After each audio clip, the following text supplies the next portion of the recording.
Film ഗാരേജിന്റെ ARM box office റിപ്പോർട്ടുകളിലേക്ക് ഇവർക്കും സ്വാഗതം. ടൊവിനോയെ നായകനാക്കി ജിതിൻലാൽ സംവിധാനം ചെയ്ത മാജിക് ഫ്രെയിംസിന്റെ ബാനറിലെ ലിസ്റ്റൺ സ്റ്റീഫൻ നിർമ്മിച്ച വൻ താരനിരയോടെ 3D fantasy action thriller mystery drama സിനിമയായിട്ട് തിയേറ്ററുകളിലേക്ക് എത്തിയ പാൻ ഇന്ത്യൻ സിനിമ ഇന്ന് പുതിയൊരു ശനിയാഴ്ചയിലേക്ക് കൂടി എത്തപ്പെട്ടിരിക്കുകയാണ്. നാലാമത്തെ ശനിയാഴ്ച കൂടിയായ ARMന് ഇന്ന് കേരളത്തിൽ പതിവ് ശനിയാഴ്ചകളിൽ ഇതുപോലെ കളക്ഷൻ വർധന നേടിയെടുക്കാനായിട്ട് കഴിഞ്ഞിരിക്കുകയാണ്.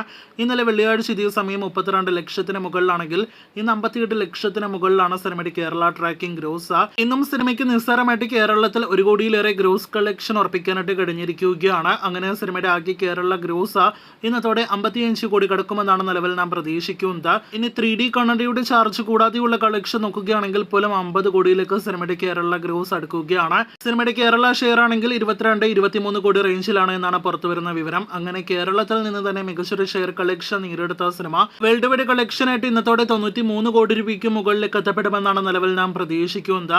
ഇന്നത്തേക്കാൾ കൂടുതൽ കളക്ഷൻ നാളെ ഞായറാഴ്ച പ്രതീക്ഷിക്കുന്ന സിനിമയ്ക്ക് നാളെ 2 കോടിയിലേറെ കളക്ഷൻ വരുമെന്ന് പ്രതീക്ഷിക്കുന്നു. അങ്ങനെ 95 കോടിയിലേക്ക് നാലാമത്തെ വീക്കെൻഡ് പിന്നിടുമ്പോൾ എത്താനായിട്ട് സിനിമ ഒരുങ്ങുകയാണ്. അങ്ങനെ ARM എന്ന സിനിമ കാത്തിരുന്ന 100 കോടിയിലേക്ക് കളക്ഷൻ എടുത്തുകൊണ്ടിരിക്കുന്നു എന്ന് തന്നെ പറയാം. കാത്തിരിക്കൂ സിനിമയുടെ കൂടുതൽ ഫൈനൽ വരെയുള്ള ബോക്സ് ഓഫീസ് റിപ്പോർട്ടുകൾക്ക്.